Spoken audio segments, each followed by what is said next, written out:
Our first speaker is Senator Cathy Young.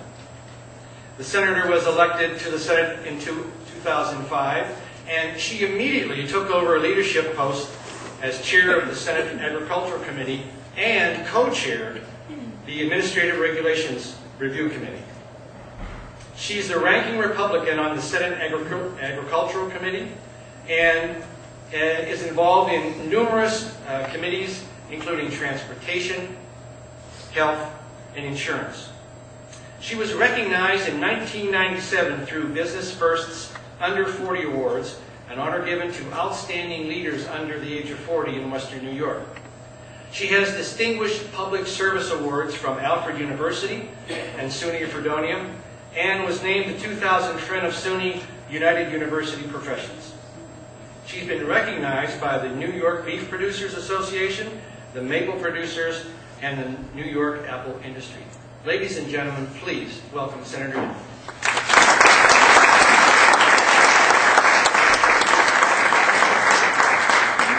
Well, thank you so much, and I'm delighted to be here tonight. You know, it's been a day filled with good news. And as we all know, our country is facing many difficult challenges. Our state is facing many serious situations. But the closer you get to home, the better the news gets. And we need to continue to focus on that and celebrate that. I was with the School Boards Association this morning, and despite talking about shortfalls in funding and some of the really tough things that we're facing, we also had the opportunity to talk to administrators and school board members about what their school districts are doing, how their children are achieving, what the schools are doing to prepare young people to have career paths. So I started out my day with good news. Then I went to a safety conference for a company that works in a very dangerous industry on roads, highways, and bridges. And you know what? The great news there was they had 12 months of accident-free time. No days lost over the past year due to a work-related injury. That was phenomenal. And then I buzzed up to Dansville, where there was a library celebration of a volunteer who had given countless hours of his time to make his library better, and most importantly, to help his community become even better. That's what we are made of in my Senate district. As you probably know, my Senate district stretches from about 15 miles north of Erie, Pennsylvania, out west, all the way to about 20-25 miles south of Rochester, New York. So I have all of Chautauqua, Cattaraugus, Allegheny, and half of Livingston counties, and I have a lot of ground to cover. And you know, I was dodging potholes today as I drove up and down I-86. This is the time of year when moon craters seem to appear just instantaneously. But at the same time, it was an opportunity to reflect on the good things that are happening right here in Olean, right here in Cattaraugus County, and across the southern tier. The good news is that our large manufacturers such as Dresser-Rand, Cutco, are doing extremely well, even despite the economic downturn. The great news is that in Allegheny County, at Alfred University, you may have heard, but we have the Ceramics College, and we have been working to grow that program.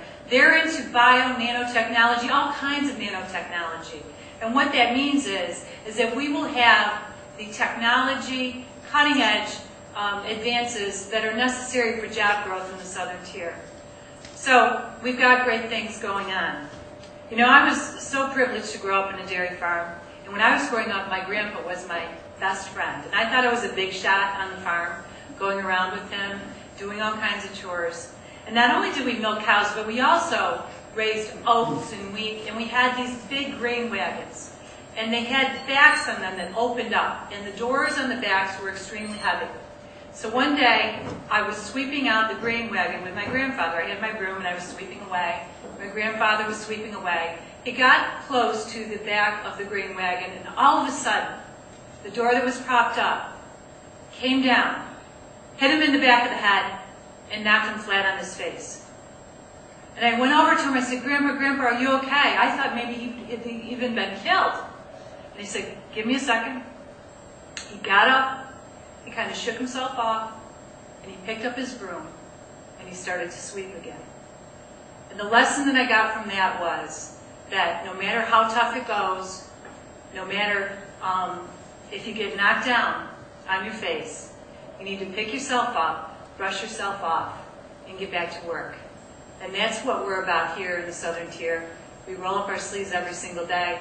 We have wonderful small businesses, we have manufacturers, we have people who are industrious, who are working hard, and not only working hard at their jobs, they're working hard to make our communities better. You look around this room and you see nonprofits, Directions in Independent Living, the Mental Health Association. There are people in this audience who help the United Way, who help the Red Cross, the Rehab Center, all the wonderful human service organizations that we are so blessed to have here. And then you look at people who quietly go about their daily lives, who are helping their neighbors. Whether it's the person who shovels his elderly neighbor's walk, whether it's the person who takes over food in times of need, maybe an illness, maybe a funeral, but we're always there for each other. And I could not be more proud to represent the people of the Southern Tier, because you are the best of the best in everything that you do every single day. Thank you for giving me that privilege. Thank you so much for having me here tonight.